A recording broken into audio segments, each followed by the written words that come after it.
right, welcome back. I'm Ross Benjamin. I'll be joined shortly by Doug Upstone for another edition of our Major League Baseball Futures. Today, we're going to be taking a look at the National League West, the odds for each one of these teams to win the division. Doug's going to be breaking it down for us. And without further ado, my man from the great state of Arizona, Mr. Doug Upstone, how are you?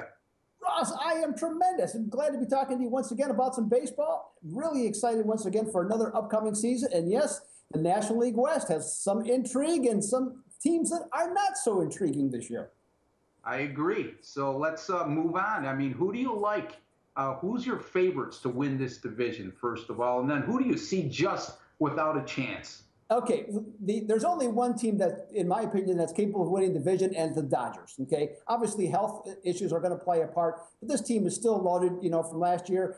They had the unfortunate situation of they just can't beat St. Louis no matter what they do. So hopefully, from their standpoint, they don't run into them into the playoffs. But their starting rotation with Clayton Kershaw at the top is an exceptional. They go all the way down. They made some fine additions in the back end of the rotation, especially with Brandon McCarthy and Brett Anderson. And I think their lineup overall, they might score a few less runs, but I think there's going to be more cohesiveness in the clubhouse, which I think will be a big plus for this team.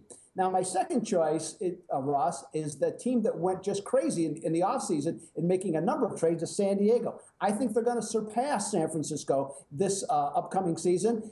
I do understand that there's going to be some potential problems with a Matt Kemp and some of these guys in the clubhouse, but I think with their overall pitching and with their bullpen, I think this team is capable of moving up. But I will say the one thing, they better start fast, because that clubhouse can turn sour with some of these big personalities if they get off to a slow start. And lastly, in this group, San Francisco, obviously, what can you say?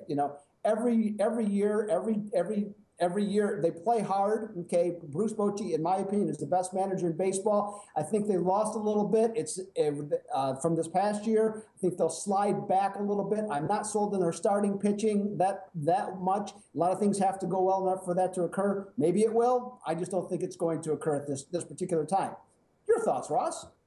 Well, I mean, as far as the San Francisco starting pitching, I could see your concerns. They are an aging staff, with the exception of Madison Bumgarner, who was just an absolute stud last year, especially during the postseason.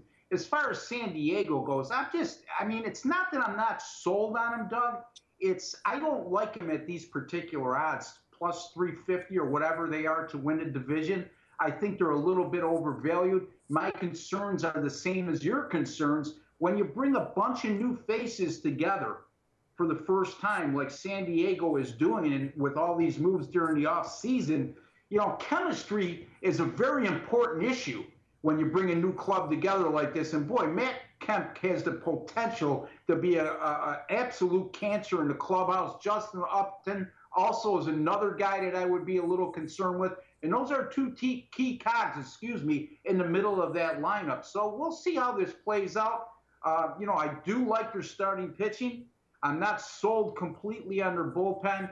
I think they got a chance, but I agree with you. The Dodgers, the only thing with the Dodgers, you'll never get me to bet minus 220 on MLB futures play. 162-game season, laying 2-1. No value there for me. But, I mean, at the end of the day, if we're doing an ESPN interview, we're going to like the Dodgers. Correct, Doug? Without a doubt, yeah. You're not going to make that bet. The same with Washington, who we'll discuss later. Yeah, it's not a safe bet in that regard. But I mean, if you ask me, does it look like a money maker? I think the answer has to be yes. Now I have a question, Ross. Do we even have to talk about Arizona and Colorado? I mean, come on. I mean, these teams got no shot. Well, based on those odds, absolutely not. I mean, I think that you would be better off, especially with Arizona. No offense taken. I know it's in your neck of the woods.